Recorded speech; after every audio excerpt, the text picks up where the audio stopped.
Guys यो चाहिँ आजको मेरो रेसिपी हो। यहाँ प्याज मैले एकजना काटेको छु, यता क्यारेट्स भनौँ न, यो गाजर काटेको छु, अलिकति लसुन काटेको छु, यो अदुवा हो र यो ग्रिन यो चाहिँ हाम्रो हेलोपिनो पेपर खुर्सानी हो, यो काटेको छु। र यहाँ चाहिँ आज नुडल्स खाने सोच आएको छ मेरो। टन्नु नुडल्स छ यहाँनिर होइन, नुडल्स छ त्यो ठुलो बट्टा छ। अनि यहाँनिर चिनी हाल्नु होला, यो श्रिम्प हो। यो चाहिँ एकदम रिच इन प्रोटिन भन्छन् होइन, प्रोटिन एकदमै पाइन्छ। बाउ के पकाउनु हुनुहुन्छ? यहाँ हेर्न मेरो स्कुलबाट आयो, यहाँ हेर यहाँ के पकाउँदै स्कुलबाट भोकाले आयो। मैले अस्ति श्रिम्प र नुडल्स एकदमै मन पराएको थियो। Shrimp and pasta, shrimp and noodles एकदमै बनाउन सक्छु आज। तिमीहरूको फेभराइट। मैले प्याज हालेँ, खुर्सानी हालेँ, हरियो खुर्सानी, अनि बेसार थप्दैछु। त्यसमा टर्मेरिक मैले हालेँ। Does it look nice? Yes. देखिन्छ? Looks nice. यहाँ आगो टक्का हाई नै गएको छ, अहिले केही छैन।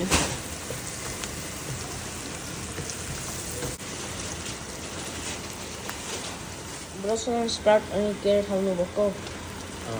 यो चाहिँ भेजिटेबल पार्ट हो।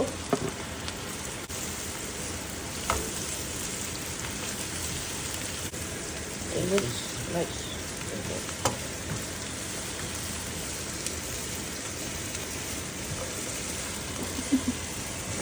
सल्ट हाल्छु।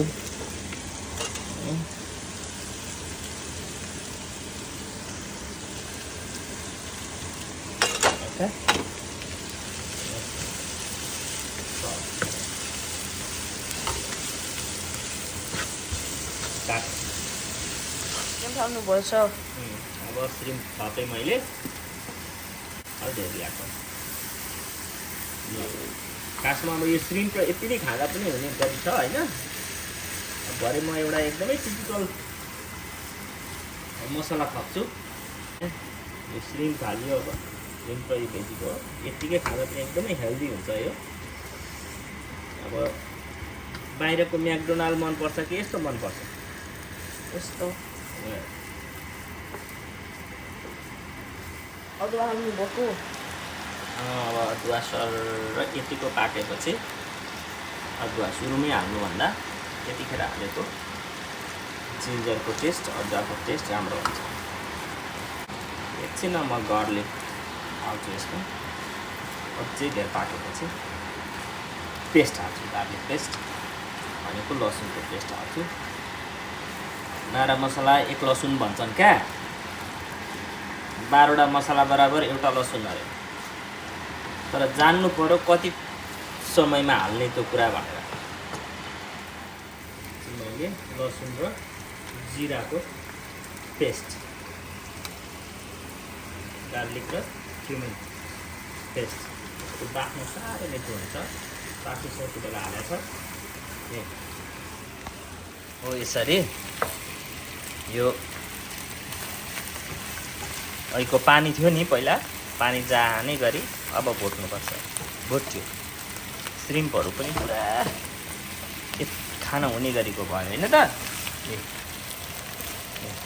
भुट्यो, यसलाई एउटा भाँडामा खनाउनुपर्छ। भुटिसकेपछि नुनसुन टक्क लाग्यो यसमा, मसलाको बास्ना पनि आयो होइन। अब के गर्ने त, अलिअलि त्यो मटर दाना पनि हालिदिएको छ। यसलाई पाको योतिर झिकेर राख्ने र नुडल्स पकाउने। अलिकति यो टोमेटो अघि भिन्नै पेस्ट बनाएको हुन्थ्यो, रगु सस हाल्छु। टोमेटो भयो धेर नहाल्ने नि, 2 चम्चा 3 चम्चा जति, फेरि यसको टेस्टले जान्छ होइन।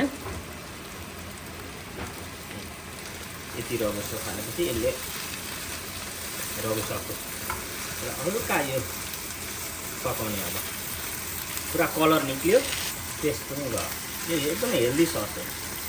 पाकेर रेडी भएको छ। हामी यहाँ चाहिँ अब के पकाउनुहुन्छ? यहाँ म अब अघि मैले श्रिम्पको भेजिटेबल पकाएँ, अब यहाँ नुडल्स पकाउँछु।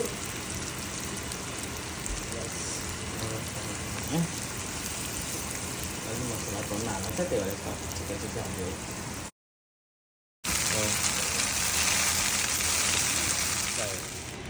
नुडल्स रेडी भयो।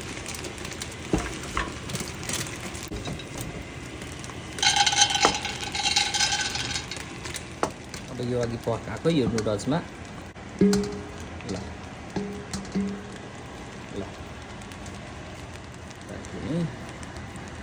अलिकति यो बदाम पनि माथि हाल्नुपर्छ। खाँदाखेरि घरि बदाम आयो, हल्का भुटेको बदाम हाल्नु पुरा टेस्ट आउँछ। त्यसको भिन्दै छ यो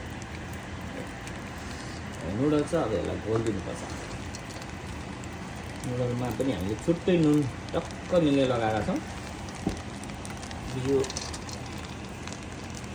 अहिलेको यो मसलासहितको श्रिम्प यहाँ भित्र गरेपछि यसलाई एकदमै आगो लाएको हो कि जस्तो आगोमा 10 मिनट छोडिदिनुपर्छ। यसपछि ओके, हाम्रो चाहिँ नुडल्स गर्दा